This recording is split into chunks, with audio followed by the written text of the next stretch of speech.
Voilà, donc, moi, je vais essayer de faire une espèce de présentation générale du livre 2 et donner quelques grands axes qui me semblent intéressants dans l'ouvrage. Alors, le livre 2 est un peu, bon, vous savez, le parent pauvre du Capital. C'est un peu un livre mal aimé, un peu négligé. Il n'a attiré que relativement peu d'attention des commentateurs, que ces commentateurs que se revendiquent de Marx ou peu, ou pas d'ailleurs, et donc souffre un peu, cet ouvrage, ce volume souffre un peu en comparaison avec aux autres. C'est-à-dire le livre 1, quand on se tourne vers le livre 1, on a un livre qui est pleinement achevé de tout point de vue, en termes de forme, mais aussi en termes de contenu.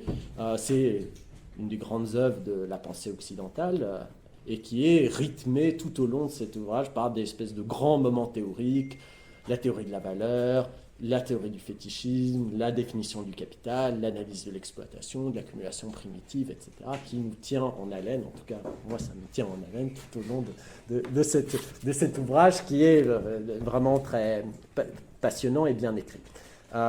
Et ce livre a aussi une résonance immédiatement politique, où il est immédiatement question de l'antagonisme de classe irréductible entre travailleurs et capitalistes, jusqu'à cette fin du Capital, dernier moment, où il y a cette attente imminente d'une expropriation des expropriateurs, sur laquelle se termine, disons, ce premier volume, et si on s'attend à ce que le livre 2 prenne la suite de ce qui est annoncé dans les derniers chapitres du livre 1, on est un tout petit peu déçu. Et on peut dire, le livre 1 a souvent été privilégié, et une grande partie des gens se contentent de lire ce livre 1 du Capital, mais ce qui donne qu'une perspective partielle et sur ce qu'est le projet de Marx dans le Capital.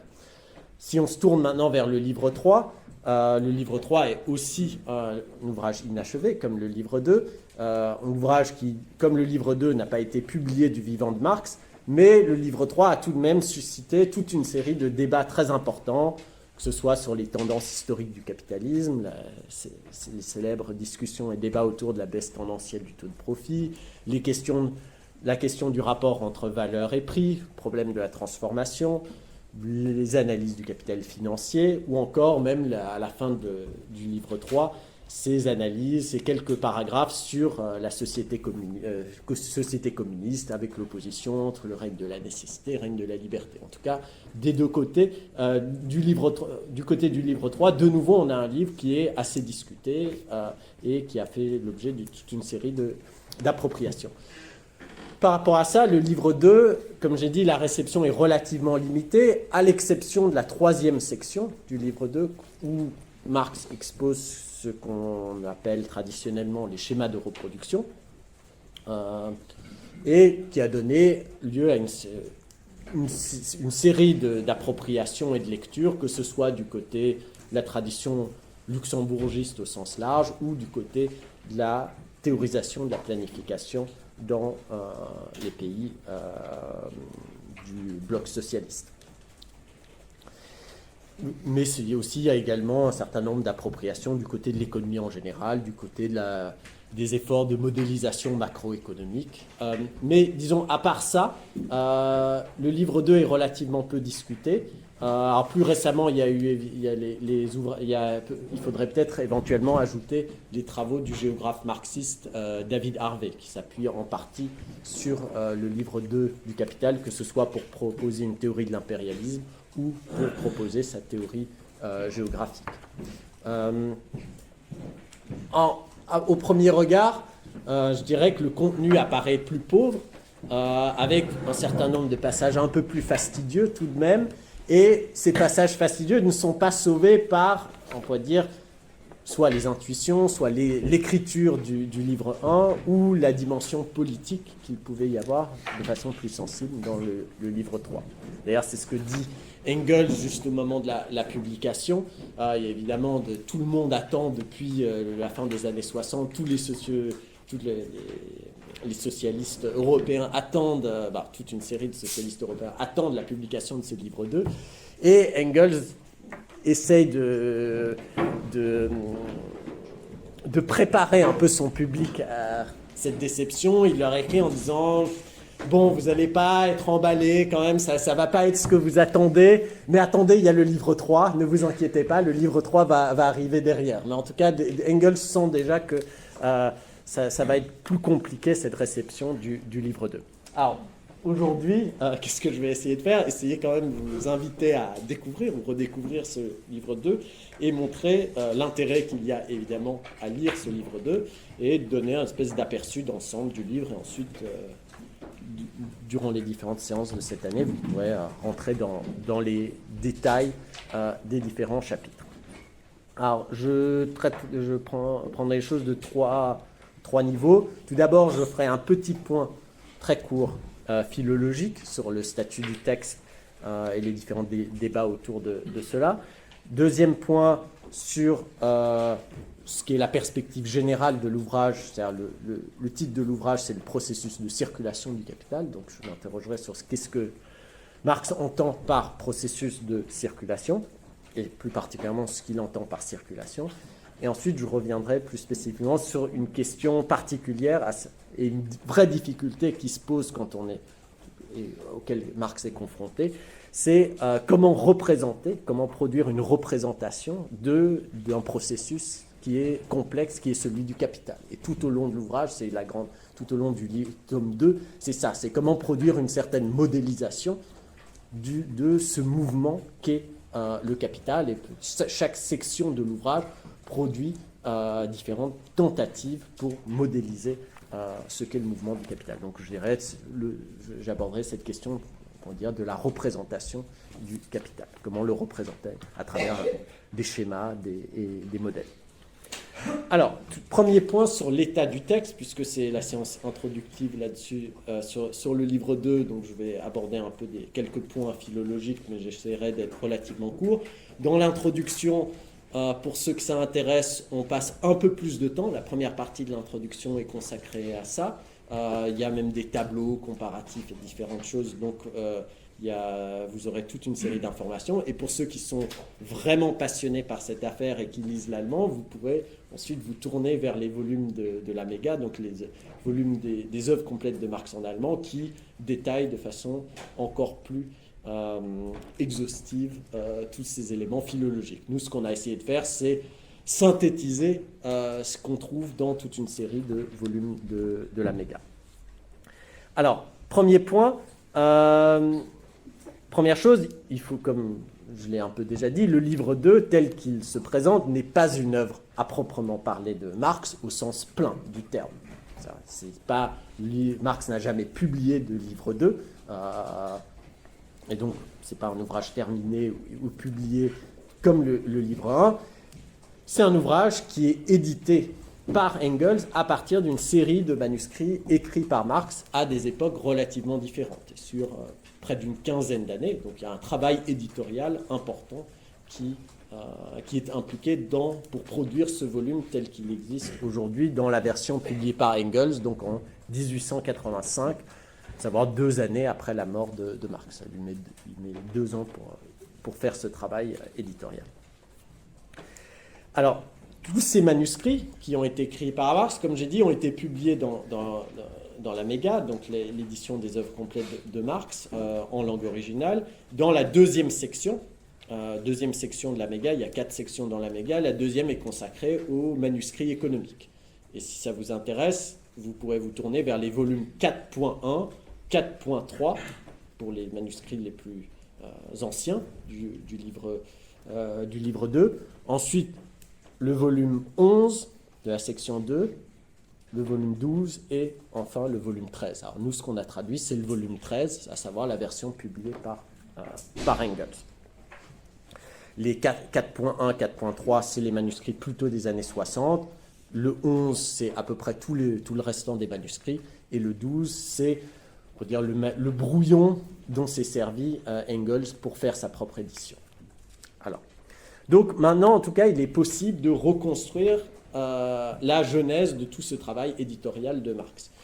Tout d'abord, un premier point sur les étagements des différentes strates d'écriture de Marx. Je dis ça à grands traits. Il y a un premier état, première strate, premier brouillon, on pourrait dire complet du Capital, que Marx rédige dans les années 1863-65, ce qui a été appelé le manuscrit 1. Donc c'est le manuscrit. Et une fois qu'il a achevé ce brouillon complet du Capital, Marx se lance ensuite dans la mise au propre de ce manuscrit. Et c'est cette mise au propre qui, dans les années 66-67, a donné le livre 1 du Capital. Soit dit en passant, c'est à ce moment-là où il rédige à la fois un brouillon du livre 2, mais aussi un brouillon du livre 3. Et ce brouillon du livre 3, c'est à peu près le dernier état qu'on a du livre 3. Donc le livre 3 tel qu'il existe aujourd'hui, c'est quelque chose qui est ce premier état du brouillon du Capital qui est antérieur même à la mise au propre de la première version du livre 1 du Capital. Donc ça, c'est première étape. Ensuite, deuxième étape, il y a une mise au propre du livre 1, sa publication en 67, et immédiatement après 67, il se lance dans la mise au propre du livre 2, et qu'il espère publier dans l'année qui suit. Donc il croit que c'est vraiment quelque chose qui est une question de moi, et ce qui donne une deuxième strate d'écriture, on pourrait dire le deuxième brouillon du texte, qu'on appelle les manuscrits 2 et 4, peu importe. Manuscrit rédigé entre 68 et 70. Travail qui est ensuite interrompu par le travail par des questions, tout d'abord des questions politiques, à savoir en 70 c'est la guerre franco-prussienne, il y a la Commune de Paris, il y a les différentes interventions de Marx à l'intérieur de l'Association internationale des travailleurs, ensuite il y a différentes polémiques auxquelles il participe dans la social-démocratie allemande, donc il le détourne de ce travail sur le livre 2. Mais il y a aussi des questions théoriques, on pourrait dire. C'est que au début des années 70, Marx se lance dans une réédition du livre 2, d'abord en allemand, ce qui donne la deuxième édition allemande du livre 1 du Capital. Et ensuite, il y a le chantier de la traduction française du livre 1 du Capital, qui est entreprise entre 72 et 75. Marx se rend compte qu'il y a un certain nombre de problèmes dans la traduction et réécrit en partie cette traduction qui corrige. En tout cas, ça l'occupe pas mal de temps au début des années 70.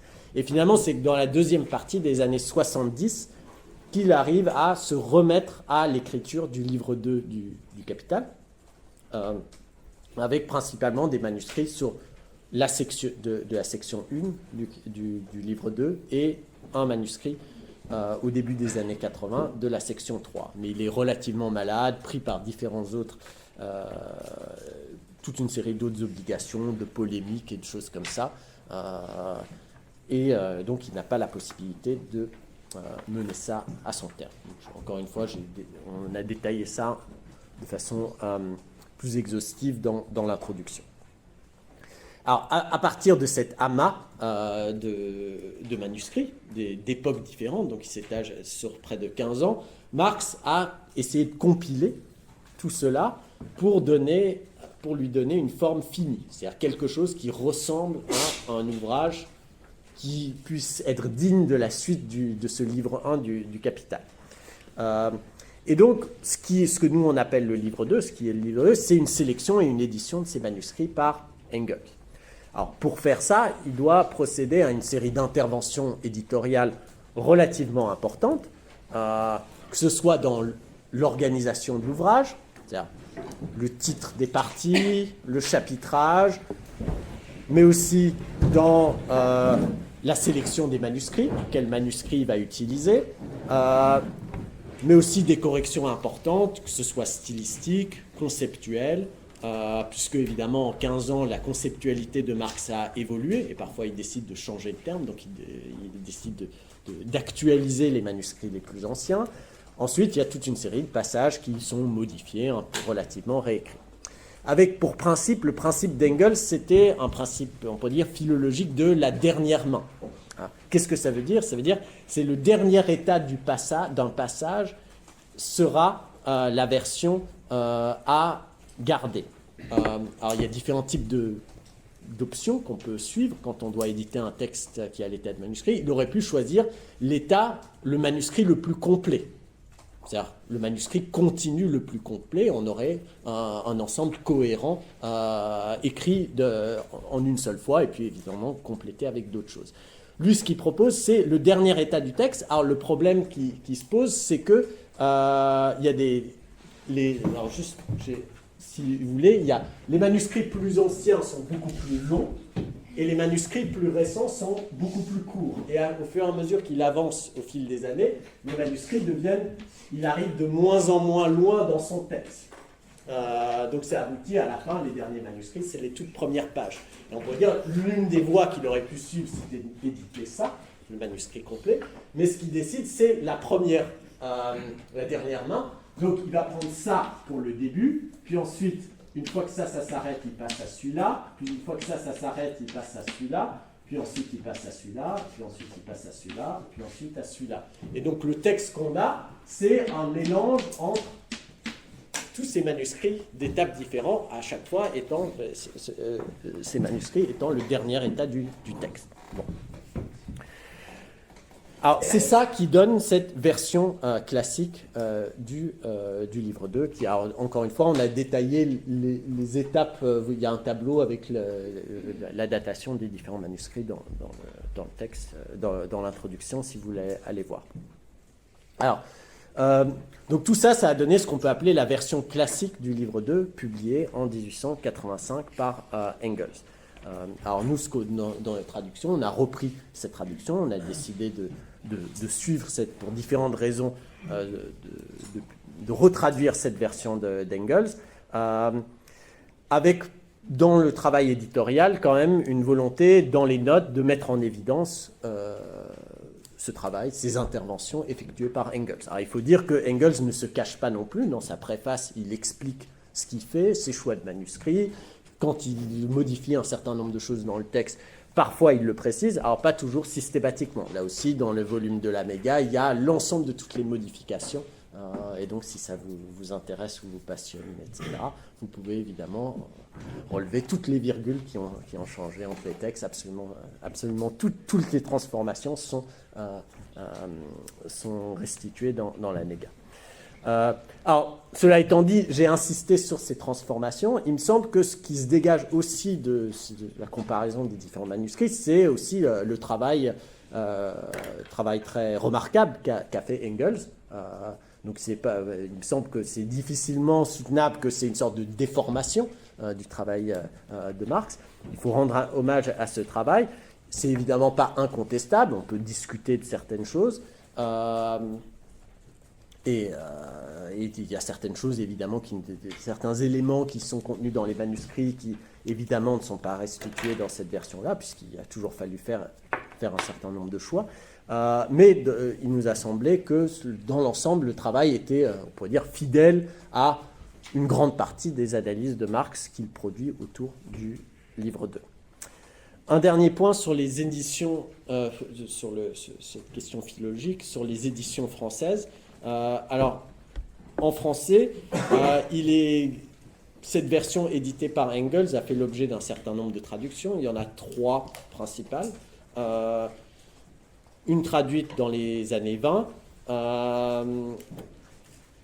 par Jacques Molitor, qui est publié chez Coste, donc un éditeur social-démocrate, proche du Parti socialiste, de la SFIO.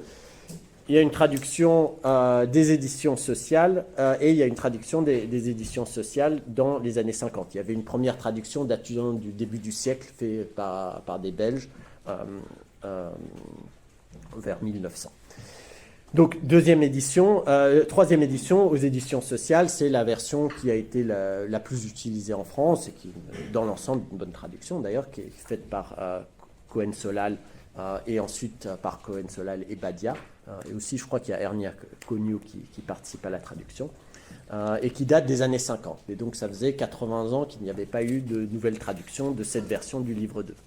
Alors, ce qu'il faut savoir, c'est qu'en France, il y a une particularité de la situation éditoriale en France, c'est qu'il y a quelqu'un, un marxologue célèbre, qui s'appelle Maximilien Rubel, qui considère que tout ce qui est arrivé de mal en lien avec le marxisme tient en grande partie à la faute d'Engels, et donc à qui on a proposé d'éditer Marx dans la Pléiade, donc c'est l'éditeur de Marx dans la Pléiade, et il essaye plus ou moins d'expurger Marx d'Engels.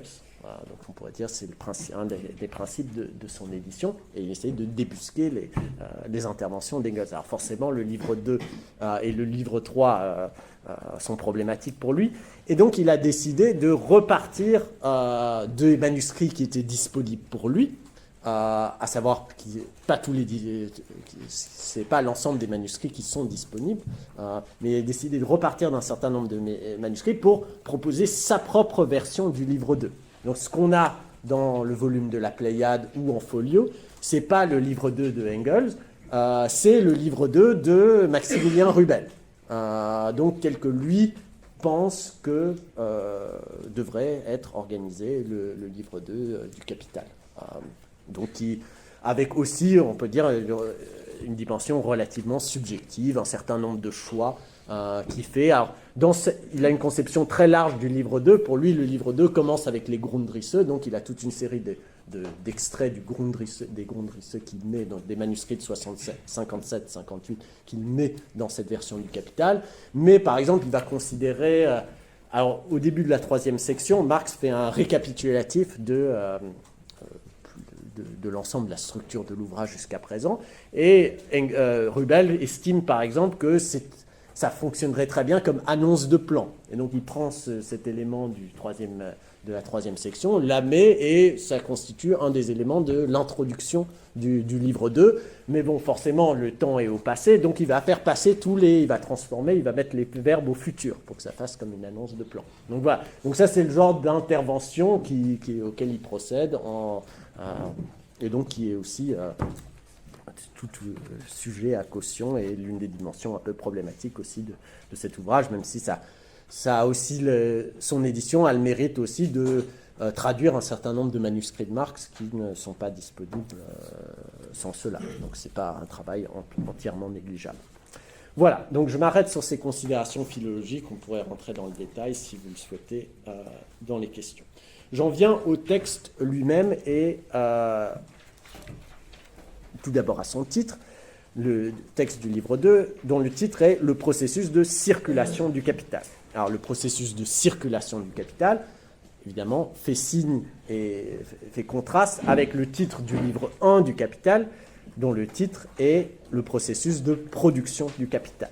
Donc on pourrait dire, à un premier niveau, on pourrait dire le passage du livre 1 au livre 2 est un passage du processus de production au processus de circulation. Et c'est bien le concept de circulation qui va être au cœur de ce livre 2 et qui va être au centre de l'intérêt de Marx.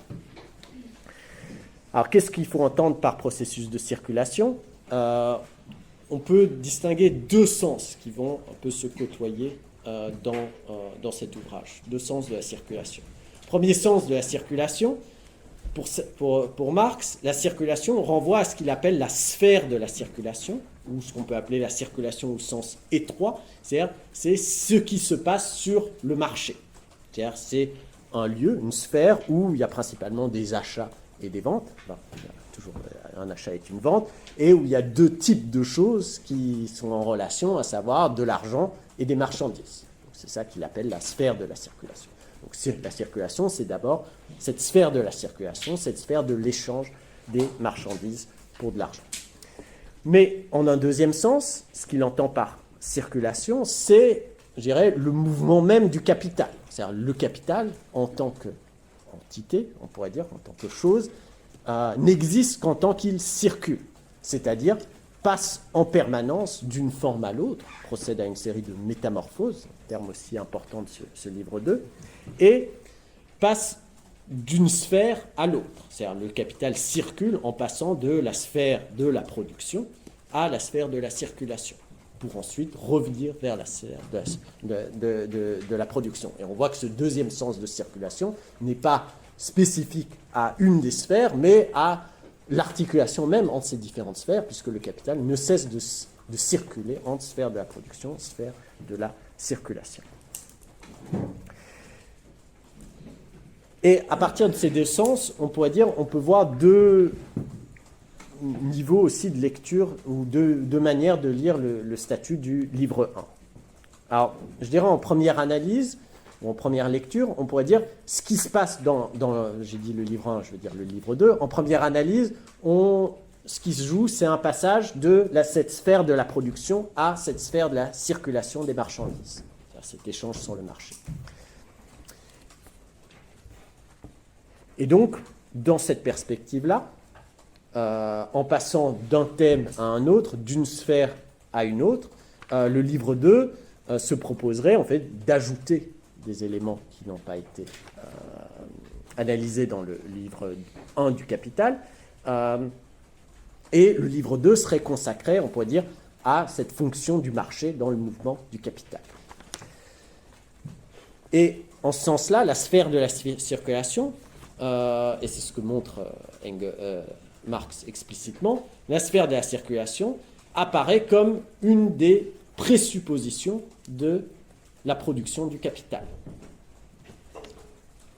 Pourquoi ? Puisque la circulation, la sphère de la circulation doit à la fois précéder la production. Pour qu'il y ait production, il faut nécessairement qu'il y ait une sphère de la circulation. Pourquoi ? Parce que pour qu'il y ait production, il faut qu'il y ait achat de forces de travail, de moyens de production, etc. Et ces éléments-là, il faut les trouver sur le marché, dans la sphère de la circulation. Donc la production présuppose en ce sens-là la circulation, mais donc, en précédant la production, mais la sphère de la production présuppose aussi la circulation, pour dire d'un point de vue postérieur, puisque dans la sphère de la production, on a produit une nouvelle marchandise, et cette marchandise a une certaine valeur, mais cette valeur n'est pas encore, dit Marx, réalisée. Ce qui va faire que cette valeur est réalisée, c'est le fait qu'elle soit vendue sur le marché. Et donc, la sphère de la circulation est nécessaire pour ce qu'on va appeler l'écoulement des marchandises, mais qui est le moment de la réalisation de la valeur, ce qui permet au capitalisme de récupérer la valeur produite et relancer un nouveau cycle en rachetant les éléments nécessaires à la production et en relançant la valeur dans la sphère de la production. Alors maintenant, si on s'en tient à cette sphère de la circulation, et cette idée que le livre 2 se concentre sur cette sphère de la circulation après s'être intéressé à la sphère de la production dans le livre 1, il faut tout de même dire que ce n'est pas la première fois que Marx aborde la question du marché. Et on peut même dire que tout le Capital commence par la perspective du marché et de la sphère de la circulation. C'est-à-dire, si vous rentrez la première section du Capital, en fait, il n'est pas question de capital. Le mot n'apparaît, je pense, même pas. Il est question de marchandises, d'argent, d'échanges. Et on est dans, pour dire, ce que présente Marx, c'est les grandes catégories de la sphère marchande, de la sphère du marché. Puisqu'il y a les deux grandes catégories étant la marchandise et l'argent. Et donc, en ce sens-là, le livre 2 est une espèce de retour à cette analyse du marché qui a été commencée dans la section 1 et ensuite dans la section 2 du Capital. Alors, je détaille un peu ça pour mieux situer le livre 1 le livre 2 par rapport au livre 1. Donc, dans ces deux premières sections du livre 1, qui serait le premier moment, on pourrait dire le premier grand moment du Capital, c'est les sections 1 et 2 du livre 1, ce que Marx fait, c'est qu'il s'en tient au marché et aux grandes catégories marchandes et il essaye de voir dans quelle mesure ces catégories sont envisagées comme l'unique terrain pour comprendre comment fonctionne le capitalisme, on pourrait dire. On pourrait dire c'est une espèce de perspective de l'économie politique sur le capitalisme qui s'intéresserait, qui essayerait de penser le capital ou le phénomène du capital et du capitalisme, qu'à partir des catégories marchandes et de la circulation marchande et du marché. Et ce que montre Marx dans la section 2, à savoir le chapitre 4 du livre 1 du Capital, c'est que c'est impossible. Et c'est ça que l'enjeu de ce chapitre 4 du Capital, c'est montrer qu'à partir des seules catégories marchande, il est impossible de comprendre ce qu'est le capital, puisqu'on aboutit, dit-il, à des formules incompréhensibles et tout à fait absurdes. Puisque le premier concept de capital qui apparaît, vous avez fait le livre 1 du Capital, je crois, l'an dernier, donc c'est cette formule A, M, A', qui apparaît dans le quatrième et qu'il appelle la formule générale du capital. Donc A pour argent, M pour marchandise, A' pour argent, un argent avec un supplément, on pourrait dire. Mot à mot maintenant. Ouais. Oui, selon les traducteurs, il y a des versions différentes. Donc ça, c'est le premier concept de capital à partir, c'est ce qu'il appelle la formule générale, et à partir des catégories marchandes. Et donc ce qu'il montre dans ce chapitre 4, c'est que justement, on n'arrive pas, à partir de ces seules catégories, on n'arrive pas à comprendre comment de la valeur peut s'augmenter simplement en circulant dans la sphère marchande. Donc le fondement, le résultat de ce chapitre 4, ou de cette section 2, c'est de montrer que le fondement doit être ailleurs. Et c'est bien ça ce à quoi est consacré tout le reste du livre 1, c'est-à-dire les sections 3 à 7, sont consacrées à l'analyse de ce qui se passe. Puisque qu'est-ce qu'il dit? Ce qui permet l'augmentation, c'est qu'on a affaire d'une part à un échange d'équivalent argent-marchandise. Ensuite, il y a un certain nombre de choses qui se passent dans la sphère de la production qui aboutit à une marchandise qui a plus de valeur, qui est échangée pour son équivalent en argent. Et donc, il y a un certain nombre de choses qui se passent là, et qui est ce qu'il appelle la production. Et on pourrait dire que tout le reste du livre 1 ne s'intéresse qu'à ça. Le livre 1, c'est ce moment-là, en tant que c'est la condition de possibilité, d'intelligibilité de cette formule-là, et ça permet d'expliquer ce qu'est le capital. Et je dis, donc c'est le lieu de production, donc c'est pour ça que le livre 1 se consacre à la sphère de la production, ce lieu de production des choses et de la valeur. Et c'est ça qui permet de comprendre ce mouvement d'augmentation de la valeur, puisque c'est là que se fait l'exploitation, etc. Ensuite, on pourrait dire le troisième moment du capital, c'est le livre 2, où on revient à la sphère de la circulation pour s'intéresser à nouveau à ce qui se passe ici et là, de deux manières différentes. Puisque à la fois ce qui est en amont et ce qui est en aval de cette production du capital. Mais cette sphère de la circulation n'est plus, comme dans le premier temps, une espèce de tentative globale unique pour comprendre ce qu'est le capital. La sphère de la circulation n'apparaît alors qu'un moment, comme un moment de ce mouvement général du capital. Et on pourrait dire c'est ça, le marché est simplement circonscrit à une sphère particulière du mouvement du capital, à savoir cette sphère de la circulation. Donc, deux moments importants, comme je l'ai déjà indiqué. Le moment 1, c'est l'achat des différents facteurs qui sont nécessaires pour la production. Ça peut être les matières premières, les outils de production, mais aussi le fait d'avoir des travailleurs disponibles sur le marché. Alors, juste une petite remarque, c'est la seule chose, c'est le seul point auquel s'était intéressé Marx dans le livre 1 du Capital, puisque dans le livre 1 du Capital, il s'intéresse à qu'est-ce qui fait qu'il y a suffisamment de main-d'œuvre disponible sur le marché. Mais à part ça, les autres facteurs de production ne sont pas abordés dans le livre 1 du Capital. Ensuite, deuxième moment de la sphère de la circulation, c'est le moment en aval, c'est-à-dire le moment de réalisation de la valeur, celui où les marchandises sont vendues.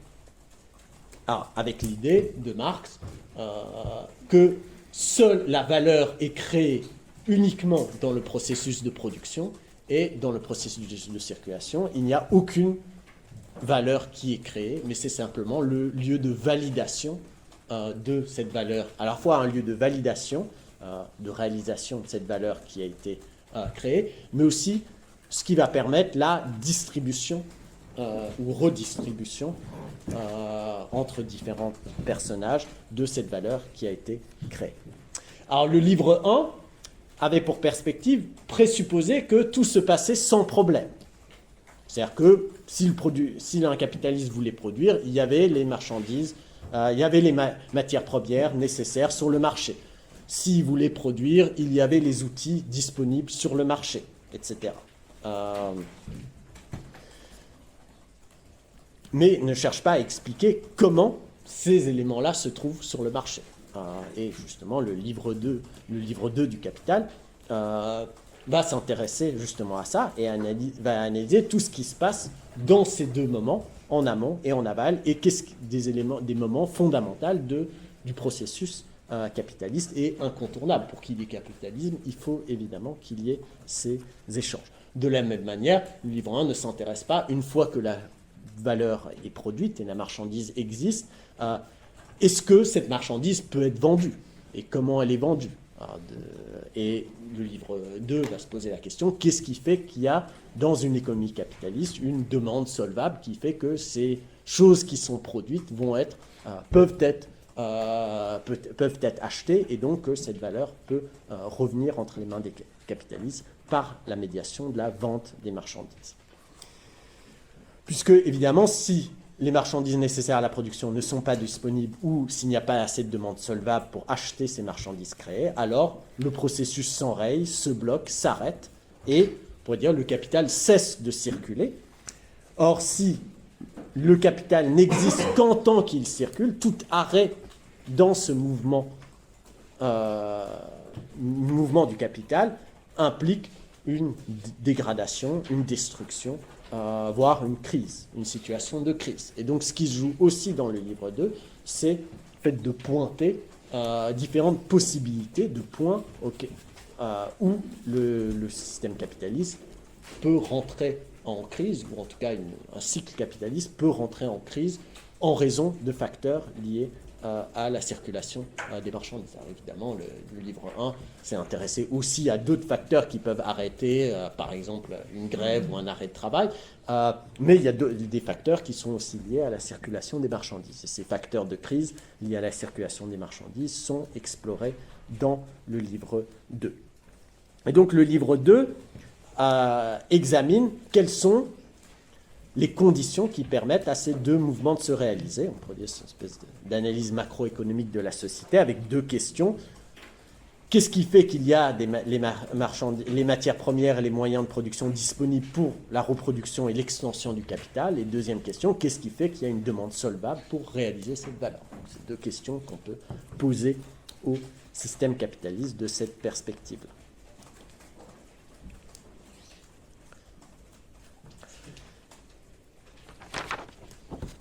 Alors, on fait combien de temps en fait? Je ne sais plus exactement. Il faudrait que tu tiennes en 1 heure en tout pour qu'il y ait du temps après pour la discussion. Donc il te resterait jusqu'à 23 minutes, 22. D'accord. Donc j'en viens à la progression, un mot sur la progression d'ensemble du livre 2.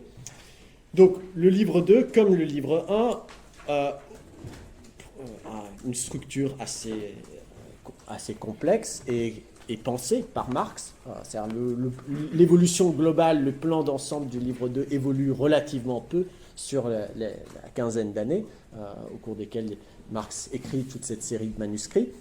Et ce qui se passe, c'est qu'il y a, on pourrait dire, il y a deux principes de progression dans le livre 2. Premièrement, on pourrait dire que le livre 2 passe du point de vue, on pourrait dire, du capitaliste individuel, du cycle d'un capitaliste individuel ou singulier, on peut dire pris isolément, un cycle capitalistique isolé, et il passe à ce qu'il appelle le point de vue du capital social global, c'est-à-dire le mouvement qui se déploie à l'échelle sociale, mouvement de capital à l'échelle sociale, et ce mouvement de capitaux à l'échelle sociale n'est pas un mouvement unique, mais est constitué d'un ensemble de capitaux individuels entrelacés. Donc il s'agit de passer du point de vue individuel à ce point de vue collectif et de cet entrelacement de capitaux. Deuxième manière dont ça progresse, c'est une complexification croissante des concepts qui sont utilisés. C'est-à-dire, il propose d'abord, mais comme dans le livre 1, une conception relativement simplifiée d'un concept qu'il qu'il travaille et précise et complexifie dans son analyse.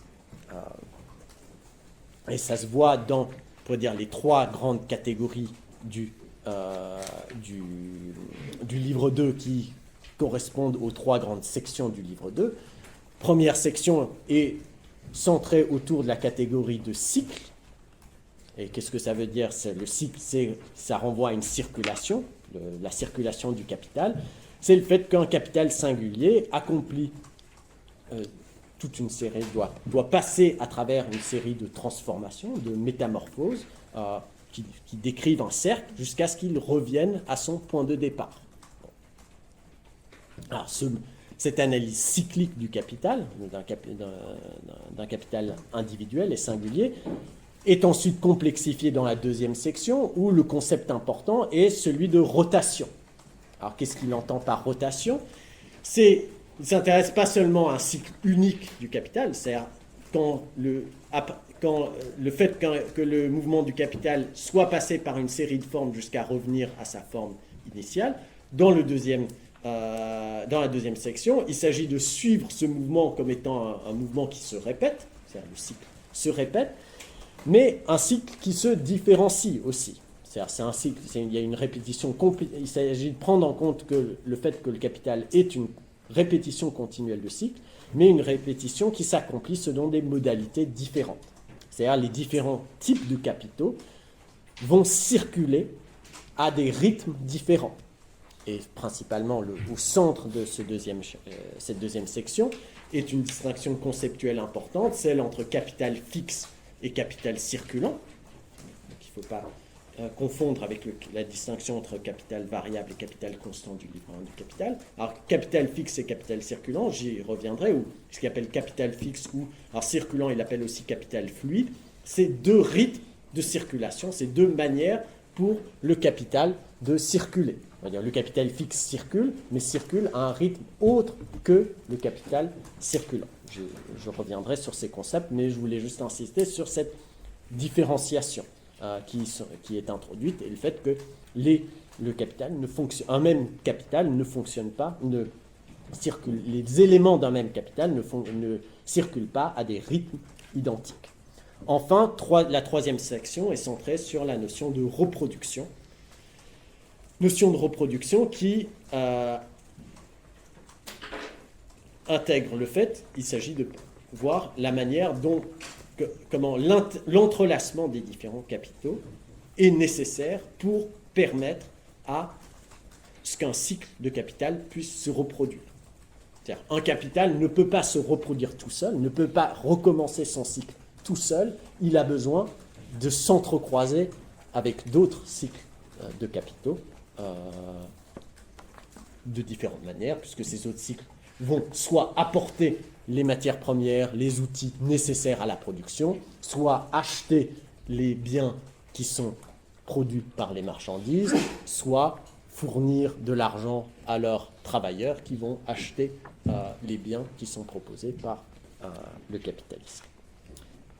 Voilà, donc cycle, rotation et reproduction qui forment trois étages, trois manières de voir les choses. Point de vue d'un cycle unique dans le capital individuel, la multiplication et la différenciation de ce cycle, et ensuite l'interconnexion des différents cycles dans une même société à une échelle globale. Bon.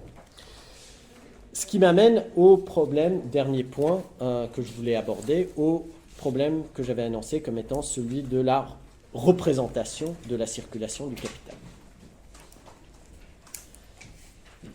La question qui se pose tout au long de ce livre 2, c'est comment, si le capital, du capital, c'est de la valeur en mouvement, comment représenter ça? C'est-à-dire comment le schématiser. Et donc là, ça c'est une série de représentations, de schématisation. Et le problème auquel il est confronté, c'est que la représentation du capital doit nécessairement tenir ensemble deux choses qui sont incompatibles. D'une part, on pourrait dire la cyclicité du capital, c'est-à-dire le point de départ. C'est-à-dire, qu'est-ce que ça veut dire que cyclique? Au contraire, c'est un cercle. Dans un cercle, il n'y a ni point de départ, ni point d'arrivée. où tout peut être point de départ ou point d'arrivée, ce qui veut dire que toute représentation linéaire, et là on a 3 représentations linéaires, est problématique puisqu'on institue un point de départ et un point d'arrivée. Donc ça ne correspond pas, et c'est déjà problématique de représenter comme ça, de façon linéaire, quelque chose qui est cyclique, parce que ça attribue un point de départ, alors qu'on a quelque chose qui n'a ni point de départ, ni point d'arrivée. Premier élément, c'est représenter la cyclicité. Alors on pourrait dire, suffit de faire représenter ça comme un cercle. Mais le problème, c'est qu'il y a un deuxième élément de difficulté, c'est qu'il y a une progression, une temporalité. C'est-à-dire, évidemment, quand on revient au point de départ, on peut dire qu'il y a une valeur en plus, et cette valeur en plus conduit à une augmentation de l'échelle de la production, parce que Marx appelle la reproduction élargie, de telle sorte que, en fait, le cycle ne se répète pas à l'identique, et ce n'est pas un même cercle qui se trouve. Donc, on a cette difficulté de tenir ensemble les deux et essayer de saisir ce phénomène complexe. Et la difficulté, c'est que toute représentation ou schématisation du capital met en lumière certaines choses, certaines caractéristiques, mais aussi a toute une série de points aveugles et nous rend incapables de voir certaines choses. Et on pourrait dire, tout le livre 2, c'est aussi une bataille autour de ça. C'est comment représenter de façon de plus en plus complexe, de plus en plus précise ce qu'est le capital. C'est ce qui m'amène à dire un petit mot sur la première section. Alors la première section qui est intitulée les métamorphoses du capital et leur cycle. En tout cas, c'est le titre que Engels lui a donné, puisque en fait, Marx avait donné ce titre seulement au premier chapitre de cette section. Et dans cette première section, Marx essaye de donner une compréhension complète du concept de capital, en adoptant, comme j'ai dit, le point de vue du cycle d'un capital individuel. C'est-à-dire d'un capital en tant que valeur en mouvement, passant successivement à travers une suite nécessaire de formes, ou c'est ce qu'il appelle les métamorphoses. Et il y a une suite nécessaire de formes, que 3 grands moments. C'est le moment la forme argent, la forme marchandise et la forme productive. Et ce qu'il propose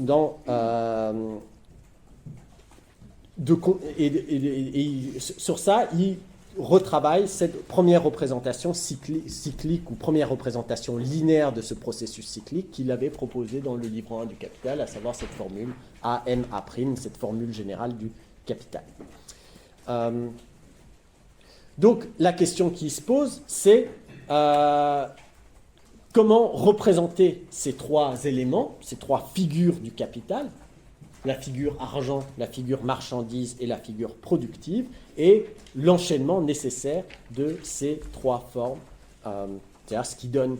Et ce que dit Marx, c'est qu'il faut essayer de tenir ensemble, voir le cycle en commençant par chacun des points de départ possibles. C'est-à-dire, il faut adopter le cycle de ce qu'il appelle le capital argent, c'est-à-dire ce cycle qui commence par l'argent, qui passe ensuite dans la forme marchandise, puis passe dans la forme productive, puis redevient une forme marchandise, puis revient à l'argent. Donc ça, c'est le cycle du capital argent.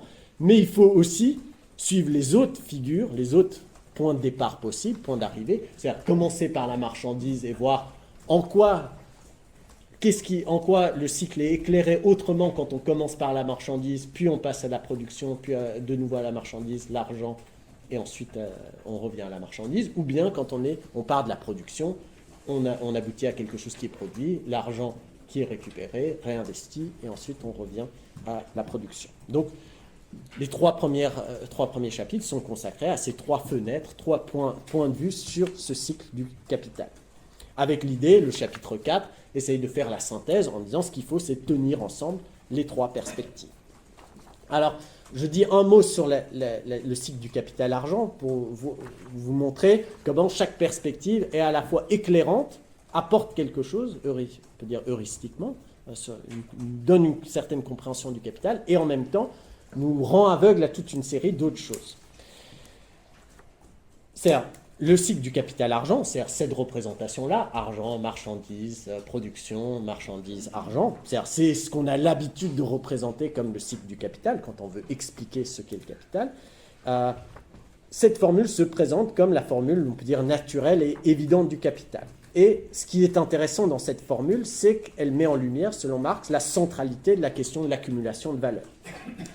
C'est-à-dire, contre l'idée que le capital chercherait à produire quelque chose de particulier, s'intéresserait au vertige et au prométhéisme de la production, toute une série de choses, et s'intéresserait au fait de produire telle chose plutôt que telle autre, c'est dire, en fait, la motivation fondamentale du capitalisme et du capital, c'est la valorisation de la valeur, quel que soit ce qu'on produit, et on pourrait dire quelles que soient les conséquences. C'est-à-dire, le seul objectif, c'est qu'il y ait de la valorisation de la valeur, et qu'à la fin du cycle, l'argent, il y a une quantité d'argent supérieure à ce qui était investi au départ du cycle. Et donc ça, c'est un intérêt important pour montrer cette motivation fondamentale du capital contre différentes perspectives. Par exemple, si on commence par la perspective de la production, ce serait une espèce de point de vue de l'ingénieur qui serait fasciné par le fait que, en fait, vendre des marchandises permettrait de réinvestir pour augmenter la taille de l'usine, et ce serait cette fascination sur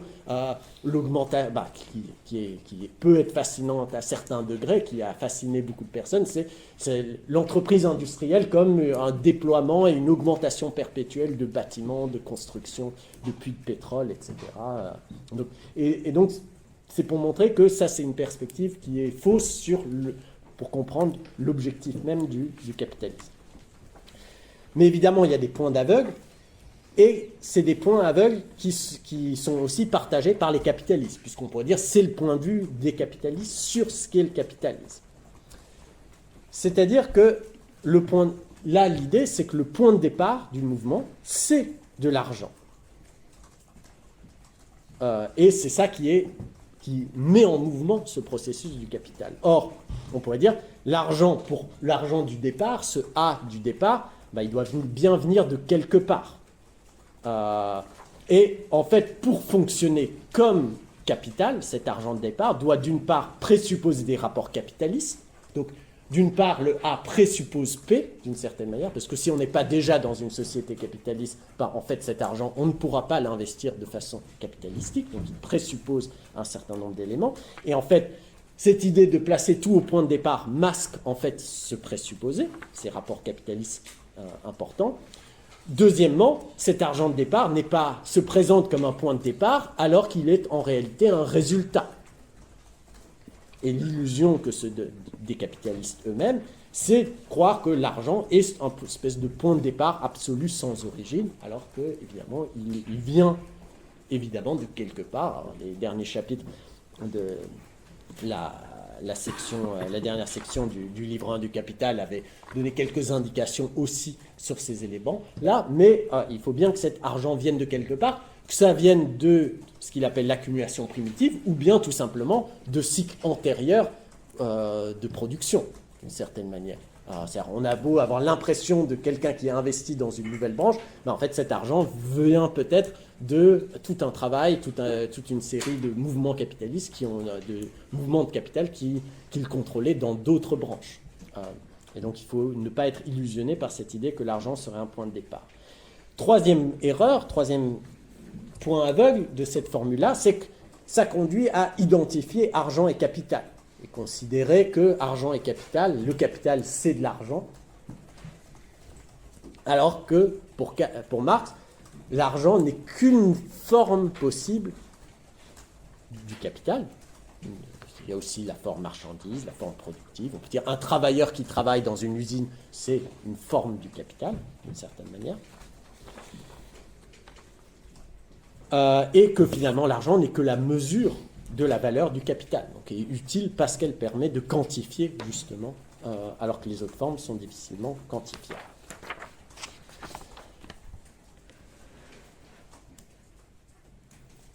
Alors, je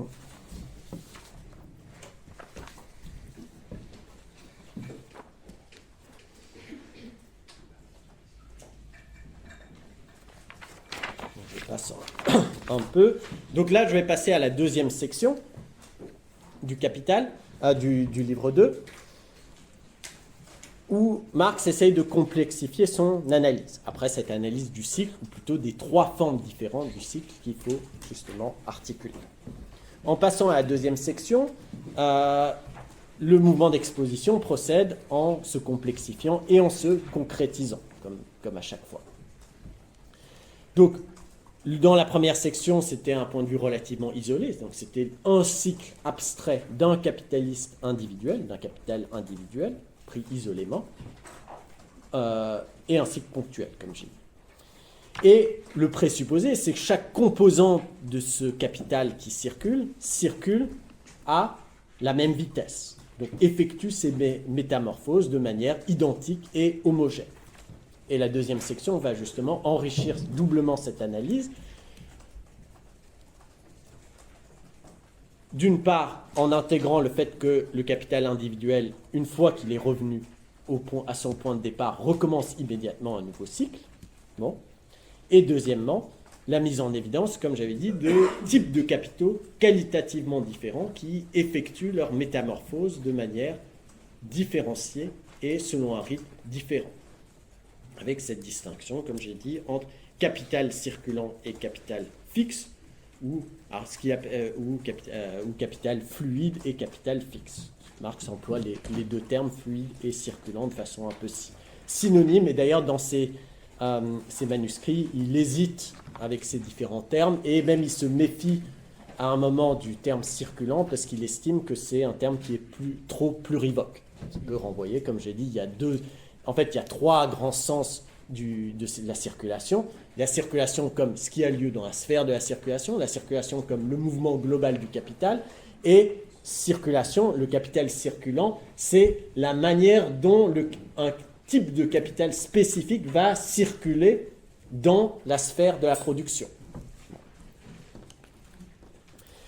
Donc, qu'est-ce que ça veut dire? C'est que ce capital circulant et capital fixe se distinguent par la manière dont ils transfèrent de la valeur à la marchandise produite.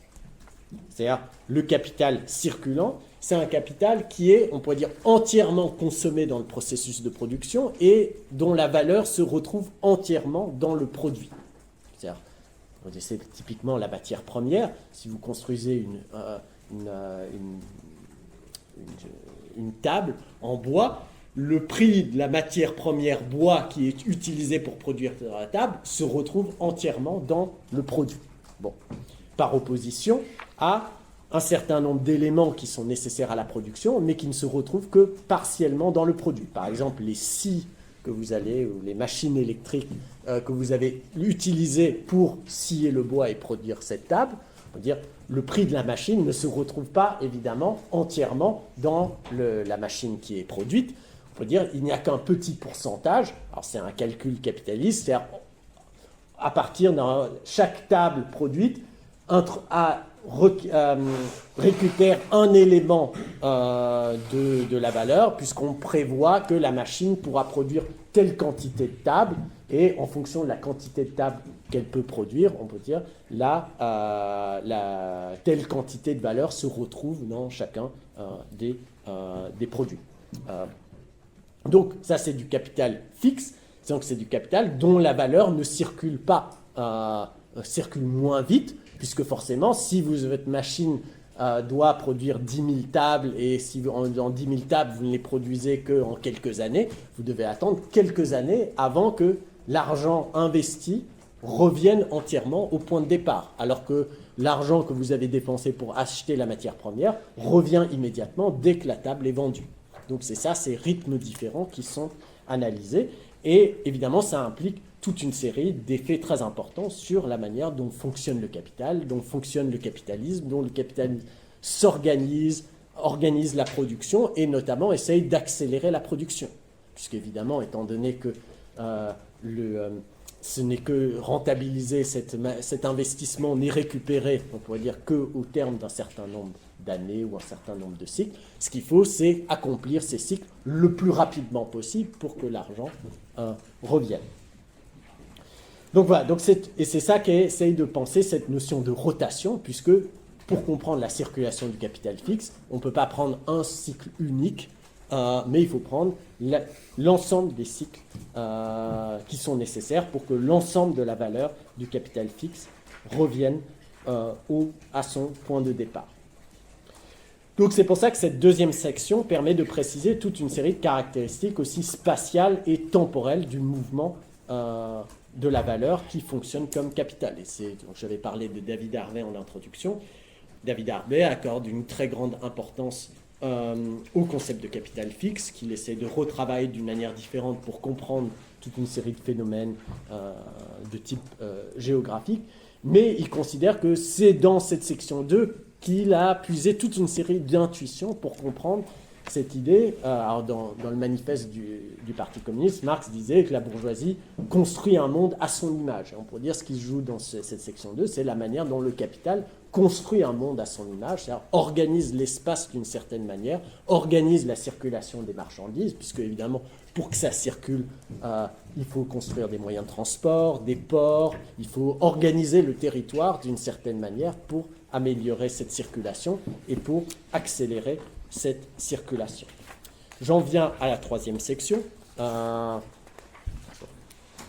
tiendrai à peu près le temps.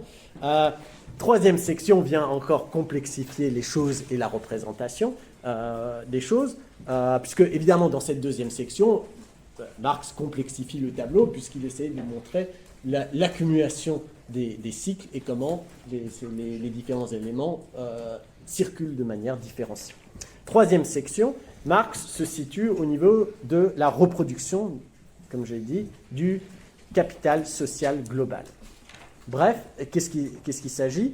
Il s'agit pour lui de mettre en évidence le fait que la reproduction d'un capital individuel, c'est-à-dire la capacité qu'un capital individuel a à faire refluer vers lui la valeur initialement investie, c'est ça, Marx emploie tout un terme autour de la fluidité, le reflux, et donc c'est cette capacité à faire refluer vers lui la valeur initialement investie pour recommencer un autre cycle, mais pour pouvoir faire refluer cette valeur, ce processus est nécessairement dépendant de la reproduction de tous les autres capitaux circulant dans la société et qui sont entrelacés les uns dans les autres. Alors, entrelacés les uns dans les autres, comment sont-ils entrelacés ? Par la médiation, on pourrait dire, de la sphère de la circulation. Qu'est-ce qui fait la jonction entre différents capitaux dans une société ? C'est le marché. On peut dire en tant que production, dans la sphère de production des différents capitaux, les différents capitaux sont entièrement séparés, même si les usines sont juste à côté, d'une certaine manière. Qu'est-ce qui fait qu'il y a communication des capitaux ? C'est qu'à un moment-là, c'est que c'est par la sphère de l'échange, soit par l'achat des marchandises qui sont produites par d'autres, soit par la vente à d'autres cycles de capitaux des marchandises qu'on a soi-même produites. Et c'est ça qui forme ce capital social global comme interconnexion des différents capitaux par la médiation du marché, d'où le caractère nécessaire du marché. C'est-à-dire sans cette médiation du marché, en fait, il n'y a pas de socialisation du capital. Et c'est ça qui produit cette socialisation, ce devenir société du capital qui se met en place, que Marx essaie d'analyser dans la troisième section. Alors, le livre 1 avait certes déjà introduit le thème de la reproduction dans les chapitres 20, 21, 23, mais Marx, dans le premier livre, se limitait à l'étude de la reproduction de la force de travail. Et c'est seulement cette question de la reproduction des forces de travail en tant que reproduction des rapports capitalistes de classe, c'est-à-dire la séparation de la force de travail et des moyens de production, c'est à partir de cette perspective que les choses étaient analysées. Alors que le livre 2 cherche à analyser la reproduction en laissant de côté cette question de la reproduction du rapport capitaliste qui a été abordée dans le livre 1, mais en s'intéressant aux autres éléments. C'est-à-dire qu'est-ce qui fait qu'il y ait tous les autres éléments présents sur le marché et qu'il y ait une demande solvable pour écouler ces marchandises. Et de nouveau, dans cette troisième section, Marx introduit des distinctions qualitatives. Alors, pour modéliser cette interconnexion des capitaux, alors, il faudrait à un certain niveau analyser tous les capitaux présents dans une société, ce qui est évidemment très compliqué. Alors, Marx, comme première étape, propose de distinguer qualitativement deux grands types qualitativement de cycles du capital. Et c'est ce qu'il appelle les deux grands secteurs de la production, deux grands secteurs qualitativement différents, qu'on peut appeler, qu'il appelle le secteur de la production des moyens de production et le secteur de la production des moyens de consommation. Alors, qu'est-ce que ça veut dire? Ça veut dire une partie des cycles capitalistes produisent des marchandises qui ont vocation d'être achetées soit par eux-mêmes, soit par d'autres entreprises qui sont dans le cycle de la production des moyens de production, soit par des capitalistes qui sont producteurs de biens de consommation pour fabriquer leurs biens. D'autre part, il y a les les producteurs de moyens de consommation qui ont pour consommateurs, acheteurs potentiels, les acheteurs de leur propre secteur, les travailleurs de leur propre secteur, qui touchent un certain salaire, les travailleurs du secteur de la production des moyens de production et les capitalistes des deux sections. Donc on peut dire, ce qui permet de modéliser, on peut dire, la demande solvable d'une société capitaliste comme étant le total de la demande solvable des travailleurs des deux secteurs et des capitalistes des deux secteurs. Voilà. Et c'est ça qui donne lieu à ces fameux schémas de reproduction du capital, où ils se demandent comment, en présupposant juste ces deux secteurs qualitativement différents, est-ce que l'interconnexion des deux peut assurer que tout ce qui est produit est vendu? Et qu'est-ce qui fait qu'il y a un équilibre entre ces deux secteurs? Alors après, on peut évidemment complexifier les choses et multiplier toute une série de sous-secteurs et montrer comment tous ces cycles de capitaux sont interdépendants de deux manières, à la fois pour l'apport des facteurs de production et pour la réalisation de la valeur. Et à chaque fois, c'est évidemment la circulation comme sphère de circulation qui est ce moment nécessaire et indispensable du capitalisme. Ce qui se joue là, c'est donc essayer plus largement aussi de comprendre comment le tout d'une société capitaliste peut former, ce tout peut former un ensemble peut former l'ensemble des capitaux d'une société. Et il s'agit pour lui de penser comment l'ensemble des capitaux forme un tout, sans se donner la facilité de penser que toute société est régie par un capital unique. Alors, ce qu'on retrouve parfois quand on dit rapidement le capital veut ou le capital exige, c'est-à-dire comme s'il y avait quelque chose comme une unité, comme s'il y a un grand sujet capitaliste qui était cohérent et qui exigeait un certain nombre de choses précises. C'est-à-dire, en fait, il n'y a que l'interconnexion de ces différents capitaux qui sont socialisés d'une certaine manière, de différentes manières, mais qui sont, on pourrait dire, un quasi-sujet, mais pas un sujet, en tout cas. Et l'enjeu, c'est de montrer que la totalité que forment ces différents capitaux donne bien l'impression que le capital forme un tout, d'une certaine manière, est une totalité, mais que le capital est une espèce de grand automate social qui commande tout, mais que c'est une illusion. Et une illusion, c'est ce qu'il appelle aussi le fétichisme. Et le fétichisme, c'est croire que le capital, c'est le fétichisme, c'est cette manière de subjectiver le capital et constituer le capital en un grand sujet totalisant de la société. Donc théoriquement, il s'agit de penser une forme de totalité qui ne fait pas de cette totalité un sujet. Et donc ça permet de comprendre à la fois l'autonomie relative de chaque circuit du capital individuel et donc la complexité aussi du fonctionnement du capitalisme. Et aussi de justifier et d'expliquer partiellement l'impression de liberté et d'autonomie des différents détenteurs individuels de capital, qui ont l'impression d'être autonomes et de ne pas être régis par un tout. Tout en étant évidemment socialisés, et la question de la socialisation est un élément important. Voilà. Je pense que je vais m'arrêter là. Je pense que j'étais un peu long. J'ai essayé de passer à travers tout le Capital, le livre 2 du Capital, en pointant les différents éléments qui me semblent le plus important dans le déploiement de l'analyse de Marx, pour vous donner ensuite envie de regarder les analyses dans le détail, parce que en fait, quand on n'a pas toujours en vue l'ensemble, les enjeux d'ensemble et la dynamique d'ensemble, parfois ces analyses de détail, c'est en partie des manuscrits et c'est ça qui rend la chose plus difficile.